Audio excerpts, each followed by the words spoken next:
On Wall Street, the Dow fell 6 points. The Nasdaq was up 3. The S&P rose 1 point. Oil fell to a 5-month low, closing down 4.8% at $45.52 a barrel. Delta Airlines is offering refunds and compensation to a California family that says they were forced off a plane and threatened with jail if they didn't give up one of their seats. Activision Blizzard beats quarterly expectations on sales and earnings, but the maker of Call of Duty reports fewer users. The video game maker says it had 48 million monthly active users. In the first quarter, it says the drop was primarily due to expected softness. Tanya Hansen, CNBC. I'm Nick Soboleski, a SelectQuote agent with a true story that could save you hundreds of dollars a year. A woman named Linda just called. Her husband, Ray, has a $300,000 group life insurance policy, but is changing jobs and can't take it with him. Well, I impartially shopped the highly rated term life insurance companies we represent and found Ray, who is 41 and takes medication to control his cholesterol, a 10-year, $500,000 policy for under $26 a month. That's almost twice the coverage for less than half of what he had paid. If SelectQuote hasn't shopped for your life insurance, you're probably paying too much. For your free quote, call 1-800-445-6363. That's 1-800-445-6363. 1-800-445-6363. Or go to SelectQuote.com. We shop, you save. Get full details on the example policy at SelectQuote.com/commercials. Your price can vary depending on your health, issuing company, and other factors. Not available in all states.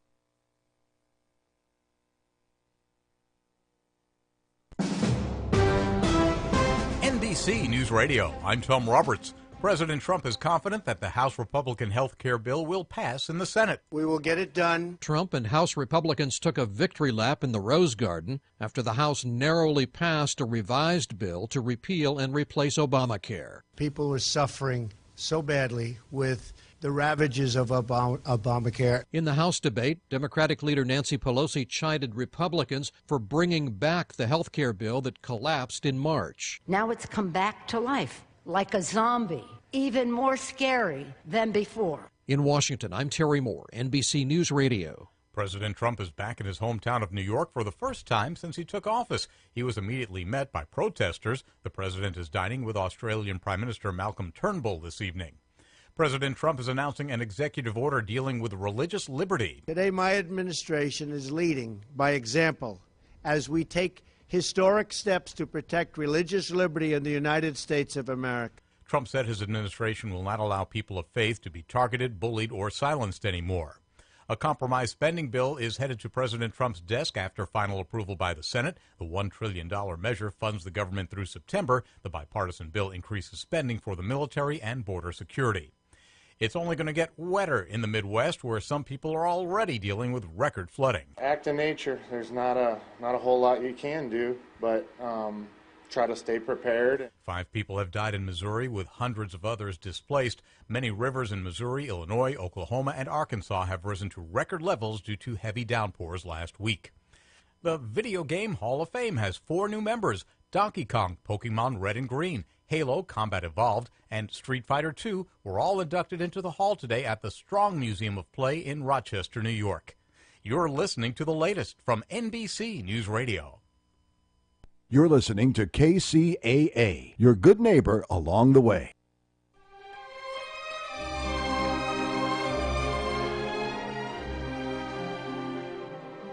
Hey, buddy, I heard the drought's moving in, muscling in on your turf. To make matters worse, the man keeps telling you to limit your spigot.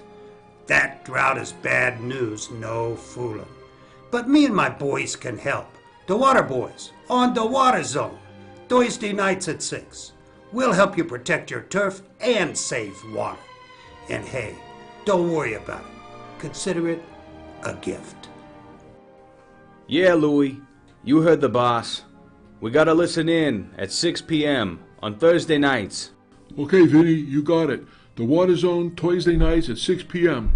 I'll tell our lawn it's now protected.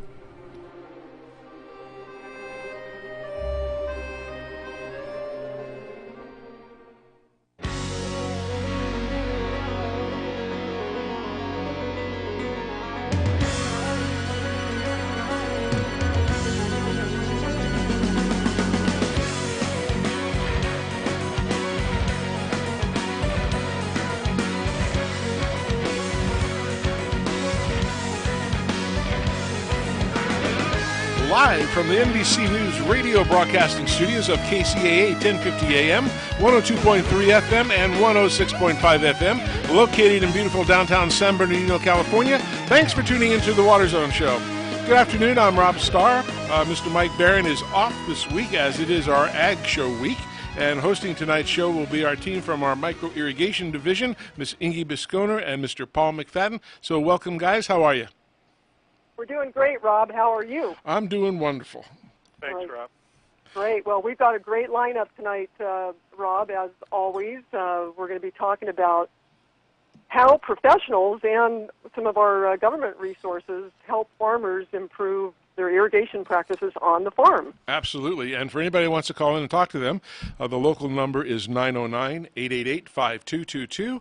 And long distance, it's 888-909-1050. So the show is all yours. I'm going to sit back and enjoy these great guests.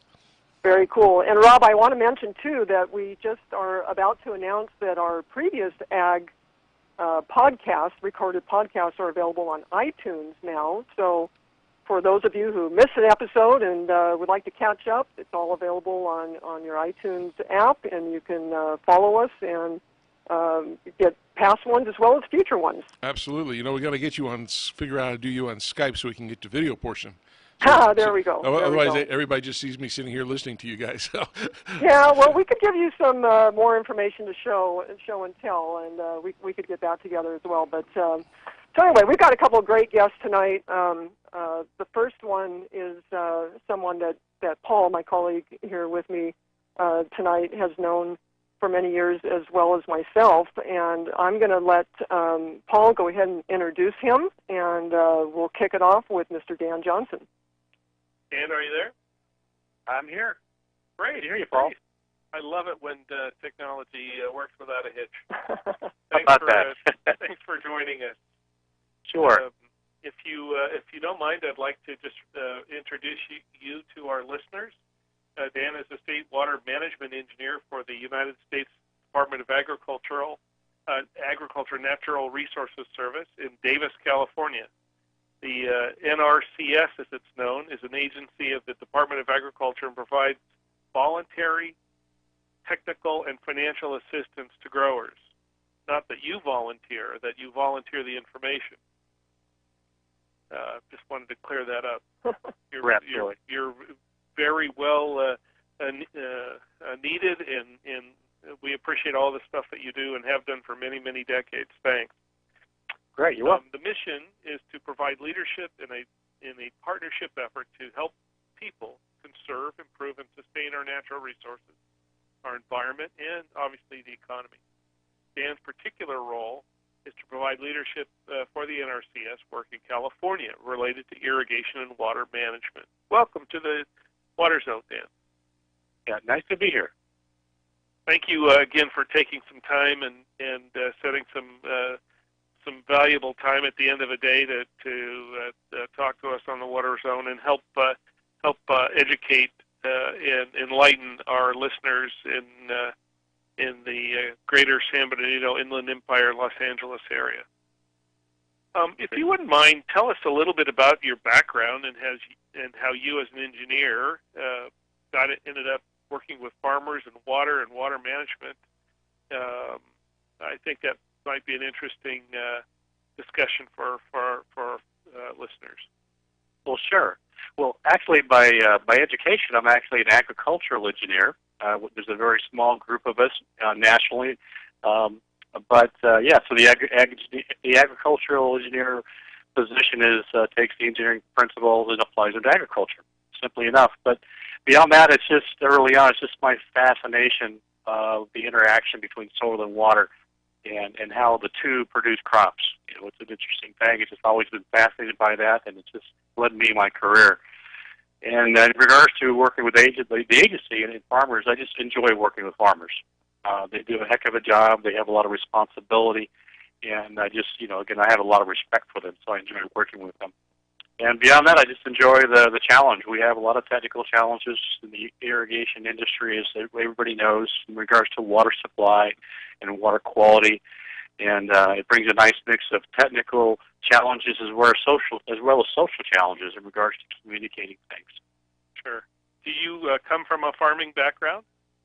Actually, no. I grew up actually in the Central Coast. We had maybe an acre of dry land apricots, and so that was the extent of my farming. Other than that, it was working for a farmer nearby annually during the summers and while I was in college, plowing fields. So that was part of the interest I had, is just seeing that soil roll over so many times from plowing. Well, that's more of a farm background than most people have, so I think you qualify and say that, hey, if you grew up on an acre in a rural environment, you can still say you're a farmer. Absolutely. Well, I'll take credit for that. Yeah, I'll still yeah. be humble. So, Dan, how does the USDA, which is an arm of the federal government, work together with the state of California's farmers and water managers? How does all that work? Okay. Well, it's mentioned earlier. We provide voluntary technical and financial assistance directly to producers, farmers, ranchers, that type of land user, in managing natural resources. And of course, my bailiwick, my focus is water, is a water resource, both in quantity and quality. We have an office in just about every county in the state, and each office has staff between 1 to 8 technical staff, depending on the size of the office and workload. They may be engineers, agronomists, biologists, range managers, or other types of disciplines. We work with growers on assessing resource issues or challenges that they have. We have essentially a toolbox of conservation practices, and associated with each of those conservation practices are practice standards, essentially. So these practices are, with my particular interest, are irrigation systems, micro-irrigation systems, surface irrigation systems, water control structures, irrigation water management in regards to scheduling, and those kinds of things. We have over 200, I believe, conservation practices. So we work on a lot of different things. So and our basic approach... I'm sorry, go ahead. I was just going to say, this is all no charge to the farmers. Oh, absolutely. Yeah, this is free, no charge. Yeah, thanks for reminding me of that. And it's voluntary, and it's at their discretion if they want to work with us, and it's free. Our basic approach, and we put a lot of emphasis on this, is a conservation planning approach, as opposed to going out to a farm and seeing a gully or a bad, quote, bad irrigation system and say, well, let's replace it, is we take a broader look. We step back and look at the entire operation. Again, if the grower is interested, and advise them on things that we see. We can assess the whole entire operation in many different regards to resource management. So we really like to work from a conservation planning approach. We work very closely with partners, and most notably our resource conservation districts. Resource conservation districts are local units of government. Some are funded, some are not, so they tend to work where funds are available. But they are our local ties, if you will, with the local farming community. They tend to be staff, or they are farmers on the board of directors, and many times they have their own strong resource management programs. Otherwise, we work closely with the Department of Water Resources, the state of California, and also with the state California Department of Food and Ag and the Bureau of Reclamation on the federal side, and of course universities in carrying out our programs and approach. Wow, so it sounds like you're helping producers be better farmers, as well as to help them be more sustainable as well. Absolutely. Well, sustainability, and it's all of our work, we have to meet their objectives. Of course, farmers' objectives high on their list is production, so we understand that and recognize that and value that. But also, farmers tend to be concerned about resource management, and we know that, and so. We like to step in and say, essentially assess how can we help you with those? How can we help you identify resource concerns to put a plan together and maybe provide some financial assistance? Dan, moving on more to specific things that the federal government offers, the Environmental Quality Incentive Program, or EQIP, and then the state program, the SWEEP program, which is the reduction of greenhouse gases while improving irrigation efficiency.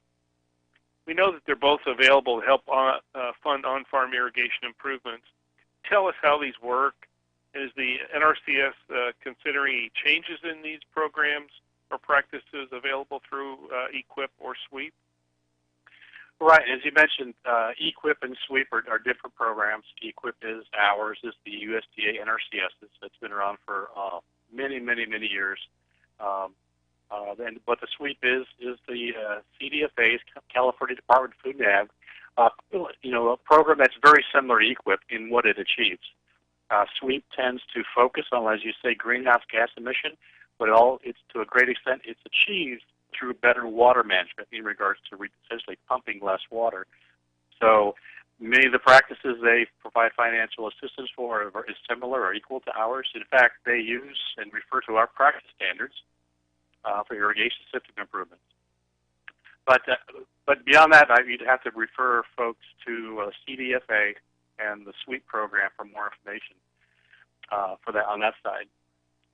The way EQIP on our side, the Environmental Quality Incentive Program, it provides, again, financial and technical assistance. It is the financial side of assisting growers with such things as irrigation system improvements, including drip irrigation systems, sprinkler systems, replacing leaky ditches with pipelines or other conveyances, and those kind of things, as well as irrigation water management or the irrigation scheduling side, assistance with that. The way financial assistance works is we have set payment rates, and the intent is that they would offset some of the producer's installation costs, but not all of them. The program is competitive. Growers submit applications to our local county offices, which are reviewed, and environmental benefits, as we call them, are assessed in regards to essentially saying how much good will this practice do for various types of resource concerns. Of course, primarily what we're talking about today is the water side, potentially water conservation or efficiency improvement. And then the next step in the process, if the benefits are high enough and an application is selected, then a conservation plan is developed. Again, where we stand back and work with the grower on looking, if they choose to, broader issues on the farm. Sometimes the growers take us up on that and address other issues. Many times they don't, and so that, again, that's up to them. Out of this process, contracts are developed between the government and the producer for the installation of a practice, agreed upon practice. So, for example, we say a new irrigation system, and the contract is developed, and the producer on their own or through a contractor or somebody else will install the practice. And then at which time we'll go out and take a look at it and check it against our practice standards and make sure it functions to the grower's satisfaction as well as to ours. And then a payment is made for a partial reimbursement. And so that's the very short version. There's a lot of other details, as you can imagine, and I would just encourage folks to contact our local county NRCS office for details. One thing I'd like to highlight, if I could, Dan, is the fact that each of the districts that you talked about, or the county offices, sets their own priorities for the needs within those counties. So, say, for example, a farmer or a district NRCS office out in Coachella Valley, their priorities for different types of ways to use those environmental incentive funds could be different than those from, say, up in Northern California, for example, where they may need more reservoirs to capture the runoff, and say out in Coachella they may need a more efficient drip irrigation systems and things like that. Is that accurate? That's correct. I appreciate that reminding. That's a good point. So we tend to, to the greatest extent possible, try to be locally driven. So again, as Paul mentioned, local resource concerns, the priorities, as well as input from our local partners, including resource conservation districts and others. So you mentioned, if you wanted to move on, you talk about changes in the program. Yeah. And I think that's a good point. It's important to bring that up because we have the program has been around for many, many years. And we've been providing assistance on these irrigation system improvements and other improvements for a long time. And some are asking, do we need to continue this? And what's the benefit and so forth? And I think those are excellent questions. Like any business, you need to stand back and self-evaluate. And that's what we're doing, especially and particularly with irrigation. With the adoption of irrigation, especially irrigation, is taking a life of its own, as Iggy knows, and you know, Paul. And it's been great. The expansion of these systems that growers have more control of their water as they apply is wonderful. So, with that being said, we'll continue to do that, but we're also looking for opportunities to expand and maybe say, okay, what's the new need? If we were to go to a higher level, what kind of things might we encourage growers to do? And for example, as with the irrigation system, is technologies to better monitor how the system is performing. Through telemetry and sensors and technologies for measuring pressure and having data accessed by growers simply. That way, they have better control of the operation. So we're looking into adding features to our practice standards and our suite of what we provide assistance on to cover those kinds of costs. But again, it's still early in the process for how we might structure that. The other addition to go ahead. I'm sorry. I said it was just great. That's good news. Yes, well, good. Yes, and that's so we're looking for feedback and looking for any ideas along those lines. But also fertigation. Applying nutrients and chemicals through irrigation systems, since we have them. Is there an opportunity to perhaps improve how we control nutrients and lose less nutrients from a water quality standpoint by having more high tech, if you will, or fertigation systems, meaning where growers could actually spoon feed nutrient applications, with the idea being the more control you have, the less loss to the environment. So we're exploring those and are providing some pilot financial assistance on some of those systems. But all forms of technology, and we'll talk more about technology for tracking crop water use, and even as I just read today, using satellites to evaluate irrigation system performance remotely. And I know Jim Edstrom will be interested in that. In fact, he's probably very much aware of it. So with each of these processes that we're going through, we do need it is a process. We look at new technologies. We get a lot of phone calls from folks suggesting their technology to provide financial assistance, and we're always interested, because we do want to expand and move into the 21st century, if you will, in regards to what kind of services we provide. But with each of those, we do have to first evaluate them. And then if we see they're credible, then we have to develop design criteria, so the practice is applied or technology is applied appropriately. So we do have a process that we follow to assure good quality. So that's really fantastic that these public funds are being used to help our producers do a better job, be more sustainable, have a consistent food supply for us. But I think we all know that it's not just technology. A lot of this funding is for equipment or the new monitoring equipment that you're talking about, or things like drip irrigation. But there's also, I think we all recognize, a big challenge in using that equipment, optimizing the use of that equipment, and that's behavior for the farmers themselves. And Dan, you and I talked about this at breakfast a few weeks ago. Like, okay, they may have all this great new equipment, but now they may need some help in actually operating it. And those who have had it for a while may need help in evaluating it to see how it's doing, and then in remediating it and evaluating it, which, of course, we'll talk with Jim Anschutz on the second half a little more about as well. But tell us about some of the tools that you're using and promoting to California growers to help them better schedule the irrigation. That's basically when to turn on the valves and for how long, which is a big decision. That's also a big influencer on how efficient they are. And I know you've got a really clever tool that you're using. Tell us about it. Okay, I'd be glad to. Yeah, and it's first a little sales for Jim. Yeah, we fully support the notion of evaluating system performance. And in fact, we do provide financial assistance for those services also. So great. That's and Jim's aware of that, and so that's a shout out to help support was when he comes on to right, share good. his. So so we definitely support that, strongly so. On the irrigation scheduling side, growers can do a great job with their new irrigation systems, and to a great extent, the irrigation system can improve overall irrigation efficiency. But as you said, Inge, if the grower actually runs the system longer than applies more water by running it longer than applies more water than the soil can hold, or irrigates too soon with the same result, then we've lost some of the benefits of the system. Right. Growers, they tend, one thing we have to mention is that growers, they really, especially in California, they do a relatively good job of scheduling irrigation.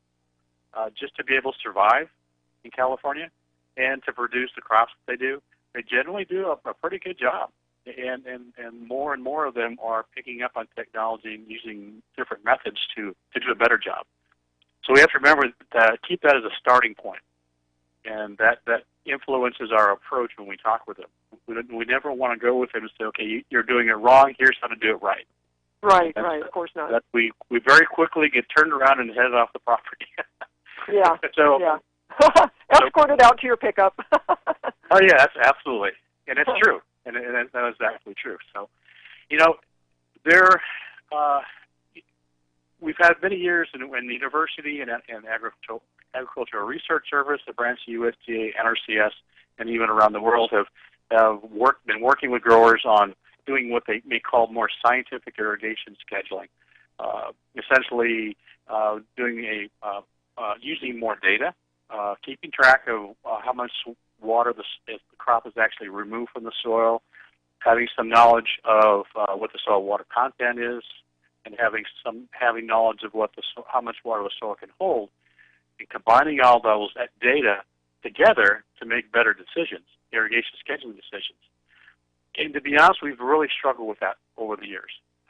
Those things I mentioned when you talk about recording that and writing that data down and processing that data. Institutionally, we struggled. Again, it's not just NRCS, it's not just California, it's around the world, with growers collecting and using data. But then comes technology. And so starting several years ago, they're starting probably with soil moisture sensors to where the grower no longer has to dig a hole to see what it is down there. Soil moisture sensors have been used to a great extent, but not to the extent we think the potential exists. And then most recently, it's been the internet and communications technology, and then also for people and services that want to provide access to those technologies. And that's where I think we've taken a big turn for the positive. And with these services, and I think NRCS, we're concluding in California, affordable technology and services, that this data can be collected automatically and processed automatically and essentially viewed by the producer on their smartphone. So it's remarkable, and I still have to remind myself that, okay, this is not rocket science. I should say this is not science in the future. It happens right now. And NRCS is, I believe, I've convinced the powers that be in California from my agency that we just make that the norm. Wow. Our objective to make that the new norm in California, where growers have ready access to information. Well, so that's fantastic. I'm sorry, go ahead. Yeah, Dan, I just want to forewarn you, we've got about 30 seconds left until we close to a commercial. That's just fantastic, the sorts of tools that you're able to supply. Anything else you want to add before we close to a commercial? Okay, well, just, we're starting the process where we have our, with all these technologies, kind of form it all down into one standard format. So because growers have been confused by all these technologies. And so with that standard graphical format that many have seen through soil moisture graphs, maybe with the addition of some threshold values on that graph, that's the best description of where we're headed. It's kind of the norm for our standard format. So we're excited about that, and we'll be moving ahead as we work with our growers and with our own field staff, and as we work with partners that provide these technologies. All right. Well, Dan, thank you so much for joining us this evening. Thank you for the good work that you and all your agents and all the counties do, and linking arms with the state, between the Fed and the state, in this great work to keep our producers food, fuel, and fiber for us, and at the same time keeping our environment healthy. We really appreciate you visiting, and keep up the good work. Here, here. Oh, you're welcome. Thanks for the opportunity. You're very welcome. All right. Well, listeners, look for the podcast if you'd like to listen to any of this again, and we'll close to a commercial, Rob. Right, and this show is going to be repeated next Tuesday night, so stick around for commercial. We'll be back at the Water Zone on KCEA 1050 AM, 102.3 FM, 106.5 FM, and Ustream and KCAAradio.com. Lots of places to watch us and hear us. We'll be back in a minute. Stay tuned. And the lines are open now.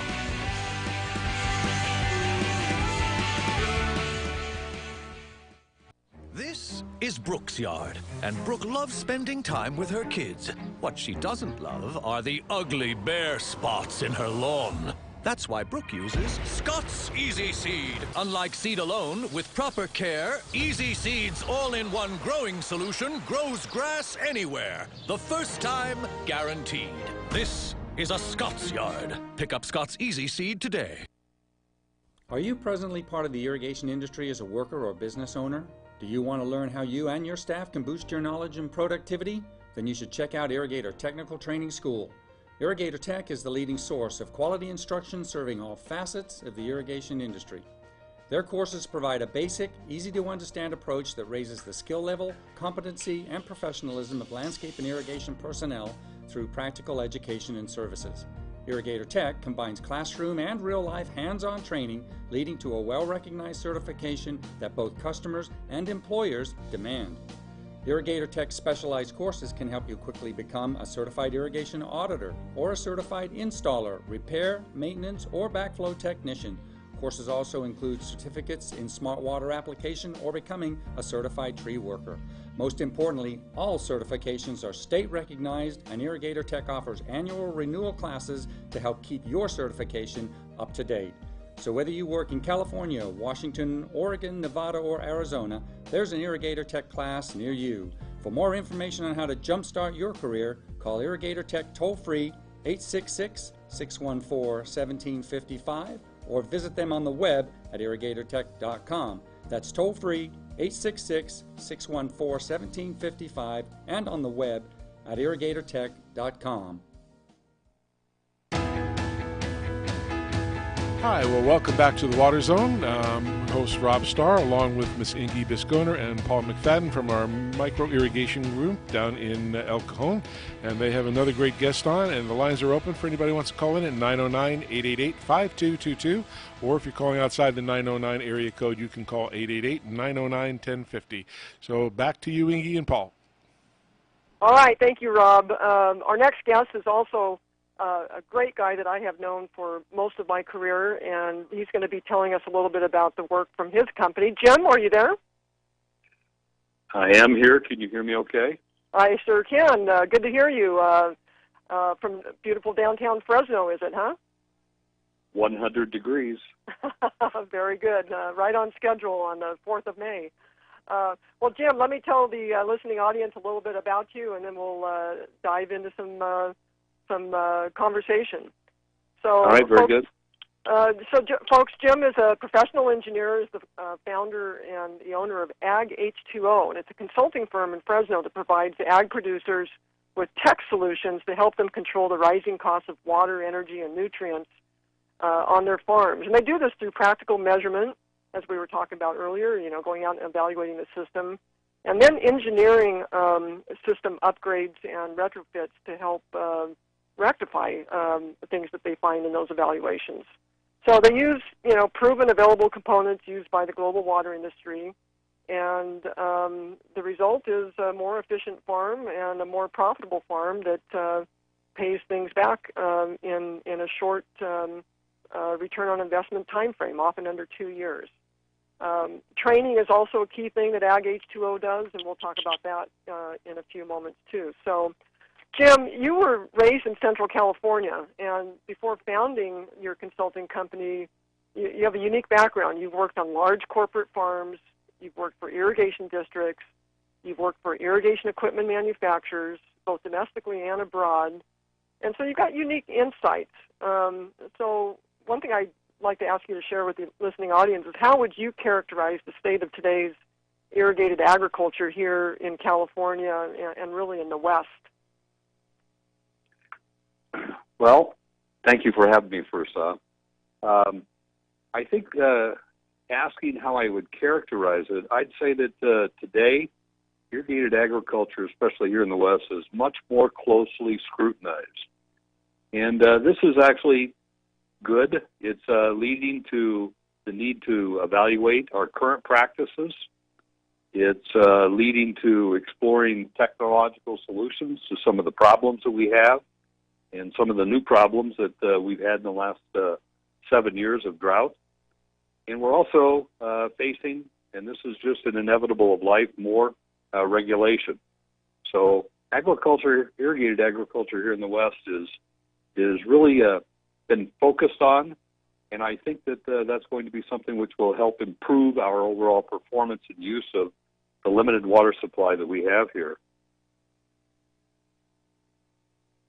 So, Jim, when you say increased scrutiny, where is the scrutiny coming from? Public, governmental, local level, national? I'm curious about that. Yeah, I think it's coming from everywhere. You know, when things become in short supply, people start looking around at who the users are. And agriculture is a large user of our water supplies. It does provide the food and fiber that we need. But as you drive down through the state of California on I-5, you look out to the west and you see all that water on the ground, and you are a homeowner, you start thinking, wait a minute, I'm having to restrict the amount of water that I use, and look at all the water that's being used out there. And we in agriculture don't do a very good job of telling our story. Yes, that water is being used, but actually it's not being used by the farmer. It's being used by the consumer. Every time we consume food, we consume that water. So the scrutiny is all over, and that scrutiny has come just due to the fact that we're all much more aware how limited our water supplies are.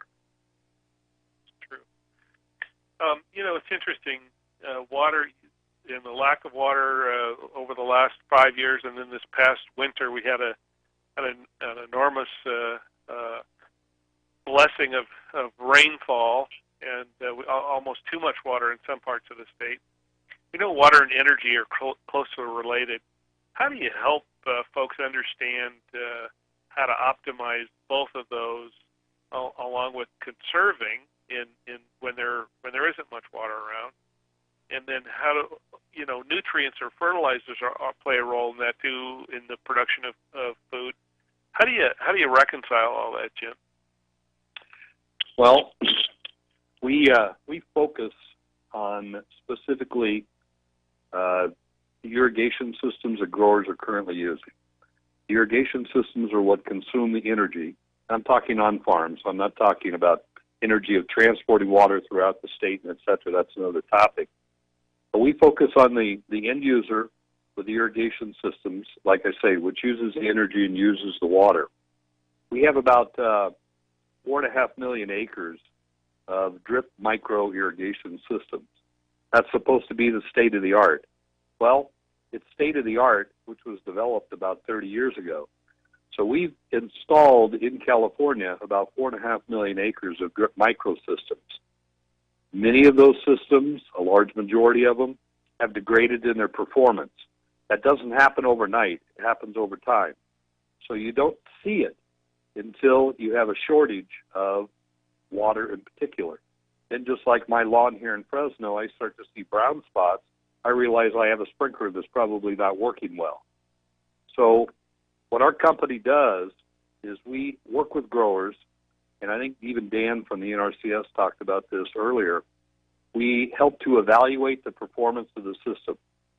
And there's tools that have been developed out there in order to gather that data and make that calculation. But we take it several steps further. We don't just evaluate in order to provide you with some level of measurement of your performance. We look at that performance, we evaluate the numbers, we evaluate the data that we collect, and we find out where in the system the performance is degraded. Then we come up with engineered solutions for those problems that we find. We then put a cost to those. And then the performance improvement because of those upgrades or retrofits will help to offset that cost, and we can actually show a return on the investment. Once a grower has seen any systems degraded, and many of them significantly, and he sees what he needs to do, how much it costs, he can then see when he's going to get his return on his investment. That's what all growers, that's what everybody's interested in. And most importantly, when he makes that investment, we provide the education. How did your system degrade to that particular point, and what do you need to do not to let that happen? And growers are paying real particular attention to that, especially once you've demonstrated how much that degradation has cost them over the years. So the education becomes extremely important. And then afterwards, to show him how to measure and check to ensure that his system is performing the way that it is. So that's a service, an all-inclusive service that we as an organization supply. And like I say, for many years we've had programs which will evaluate the performance, but then very few people do anything once they receive that number because solutions haven't been brought forward to them and then demonstrated means of paying back that investment. So Jim, I'm curious how the farmers are, if they're receptive to this, because, you know, for forever they've been, you know, farming is a demanding job, and they have all sorts of experts and help that they hire for their, you know, fertility and for their pest control and for banking and mechanics and cropping plans, all of those other areas of expertise that are needed to run a successful farm. But water has not typically been one of those areas where they've hired help to you know, optimize their irrigation. Are they being receptive to this? Well, your point's well taken, because farmers are extremely busy, and they have lots of things that they need to consider on a daily basis. And in lots of areas of their operation, they do depend upon experts to provide them with guidance. For a multitude of reasons, irrigation hasn't been one of those areas that they've reached out and utilized experts in helping them, because it has been looked at as watering, quote unquote watering. So as long as the ground is wet, and that doesn't mean that there's sufficient amounts of water going on, they're watering. That's changed, and changed significantly over the last few years. They're becoming more and more aware that it's not just water that they're putting through those systems. They're putting energy through those systems. They're putting nutrients through those systems. And that water and energy and nutrient is what actually provides the crop with what it needs in order to maximize the yield. So they're becoming much more receptive. The problem is there's not a lot of irrigation experts out there, or the fact that farmers have not been willing to pay for that type of service. I think with some of the new regulations, some of the education being done with the younger PCAs and the certified crop consultants, I think you're going to see growers are going to realize that irrigation expertise is as important as somebody that makes recommendations on fertilizers, herbicides, pesticides, etc. So I think we've turned the corner on this, and this leads to something I'd like to talk about sometime in this discussion, is the need for education. Yeah, we definitely want to circle back to education, and we'll make sure that we have time. And I just wanted to add to what you just said, that you know, a prominent crop consultant in Central California told me that 80% of the calls that he goes on are not pest control or diseases or weeds or those sorts of things. They are water related. Farmers are having issues with their crops because there's something wrong with the water. Mostly it's overwatering, perhaps underwatering, or unevenly watering. So I'm glad to hear from your perspective too that farmers recognize that irrigation is so important for a achieving a profitable, productive farm. So we'll come back to education, but Paul has a question for you, and we'll break here in 5 minutes for a short break, but we'll have plenty of time to talk about education, Jim. All right, very good. Thank you. Yes, Paul. Jim, Dan Johnson from the NRCS, our earlier guest, talked about their organization looking at technology as a possible add-on to some of the things that they're doing, soil moisture monitoring, telemetry, things of that nature. It seems like it's a lot of people are talking about technology right now and how it's going to help us all be better in the ag industry. You've been in the industry a long time, not just locally, but regionally and around the world. And you're right there in the Water, Energy, and Technology Center at Fresno State, seeing things come and go. All the latest stuff goes to the university. What are some things that you're seeing that are exciting? Okay. So first, you asked me about exciting. I'll come back to that. So what am I seeing? I'm seeing an awful lot of technology suppliers converge on the irrigation industry, the agricultural irrigation industry. And it's mostly monitoring equipment, mostly control equipment, and they're improving the collection of the data and the transmission of the data. And where we're not hitting the mark is we're not building the equipment which matches the grower's requirements or the environment that he operates in. So it's exciting to see a lot of people interested in this industry, but I'm not seeing a lot of significant improvements in the product to the point that it can be applied properly. And therein lies the problem. Now, the thing that's exciting is there are a few companies that have been around for quite some time, and I'm seeing much more robust equipment, because if you look at the environment that we deal in, it's extremely hostile out there. So I'm seeing much more robust equipment. I'm seeing equipment that's being developed that's easier to install, understand, operate. And I'm seeing a great deal of improvement in the development of software that's much more user-friendly. I think what we're going to see that's coming, the next step in these companies that have finally realized we're collecting the data, it's very accurate, we need to make the equipment robust, it needs to be friendly to the grower.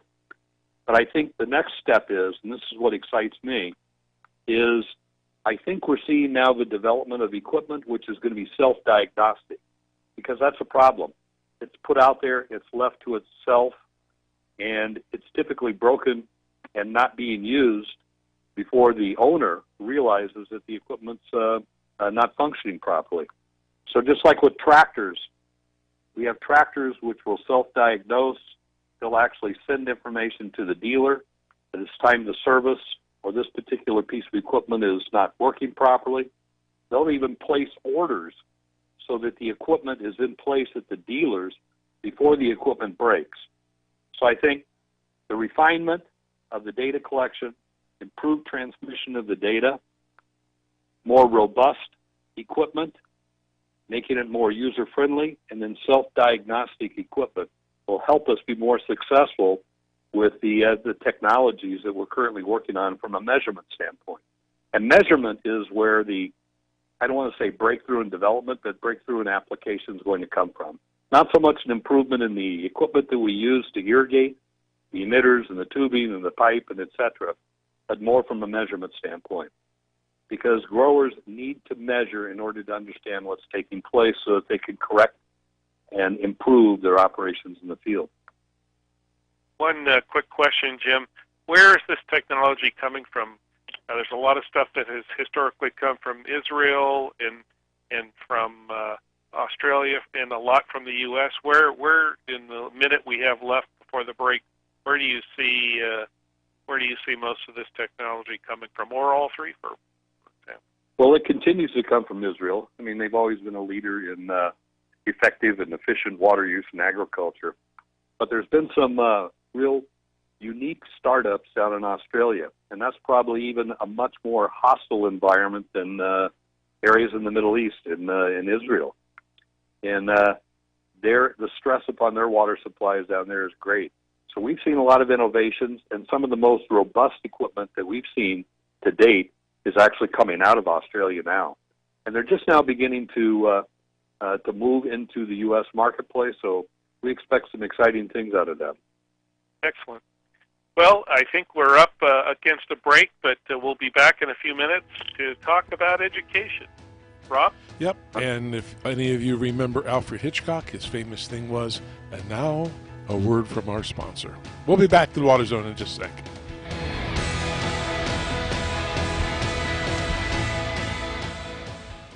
This is the Schmidt's Yard.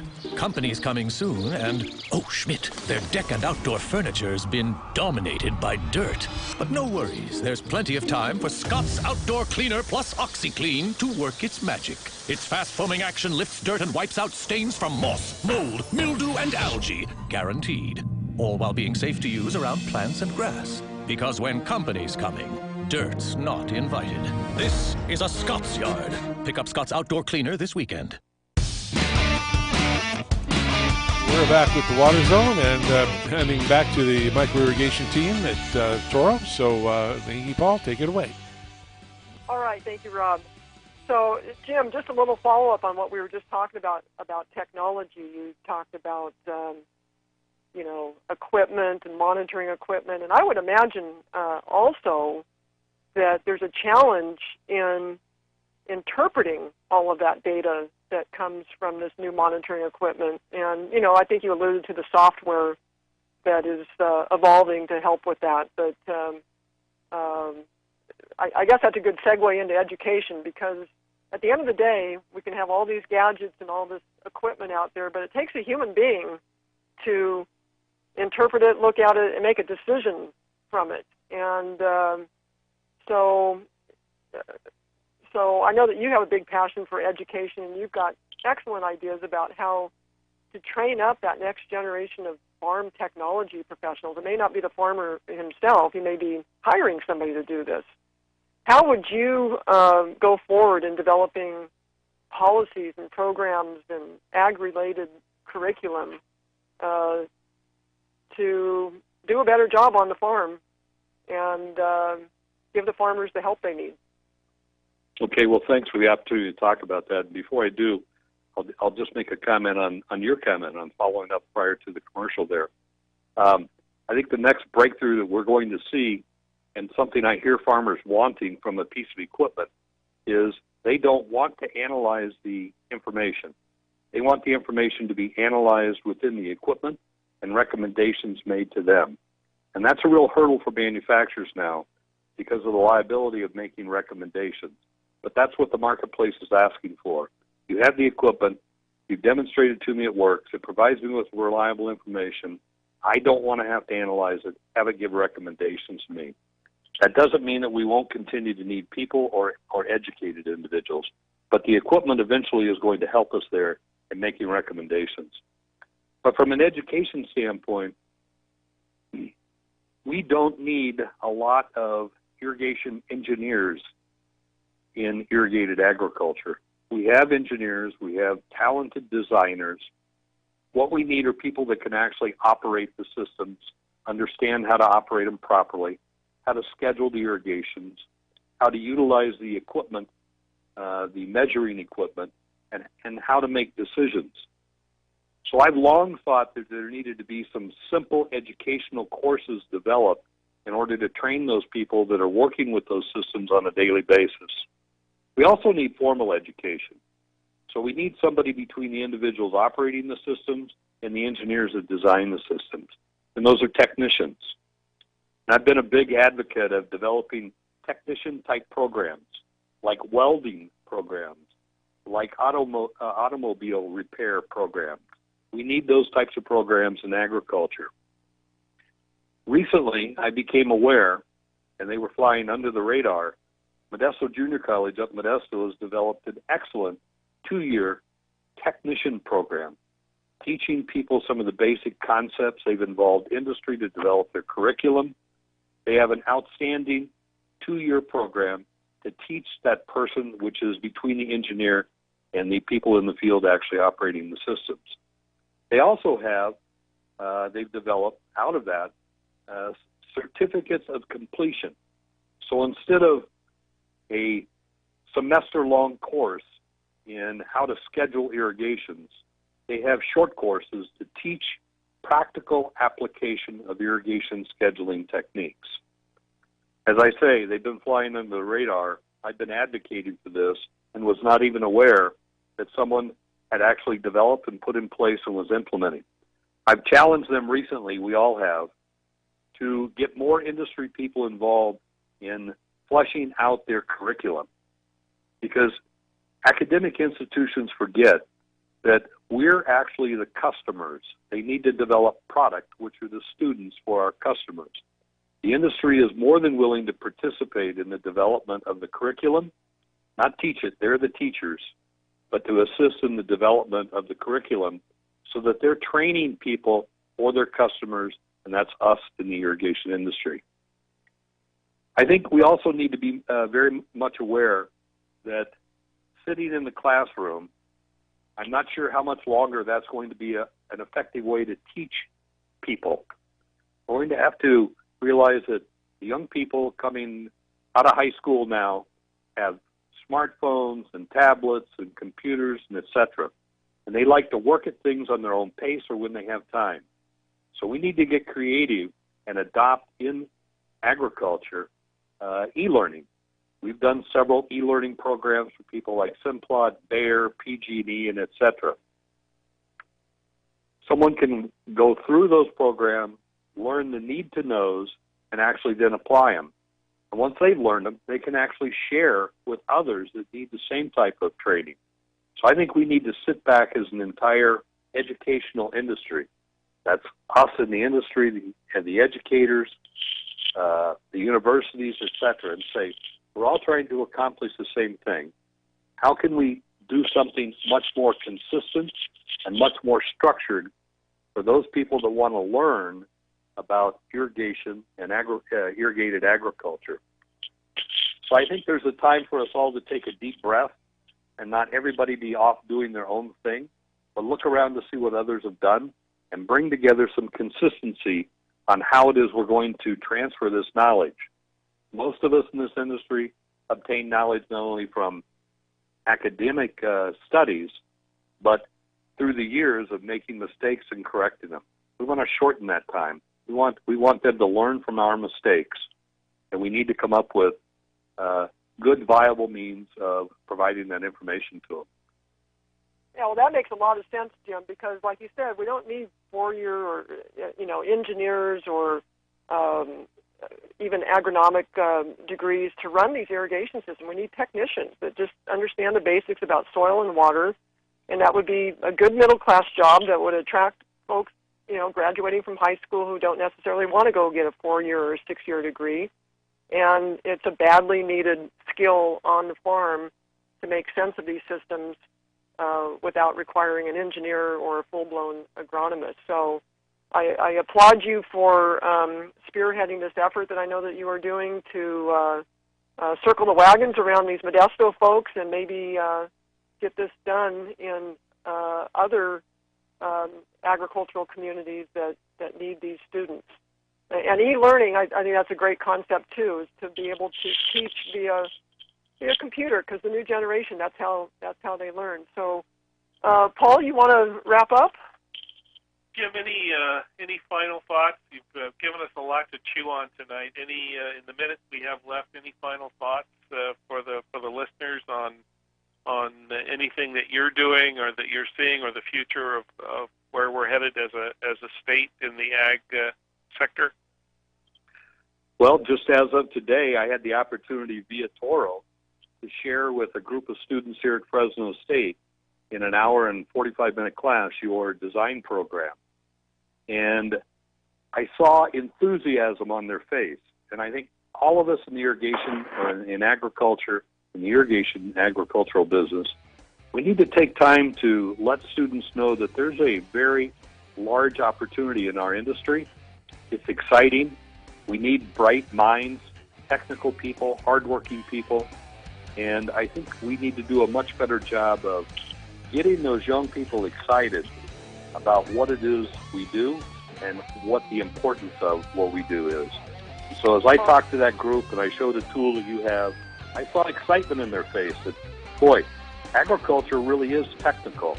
I think maybe I'll give some consideration to staying in that, to moving into that industry.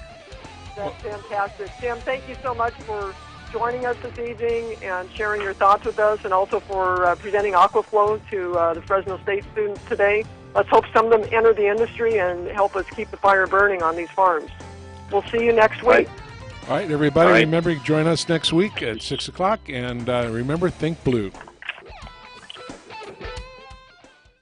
KCAA Loma Linda, 1050 AM, 106.5 FM, and now 102.3 FM.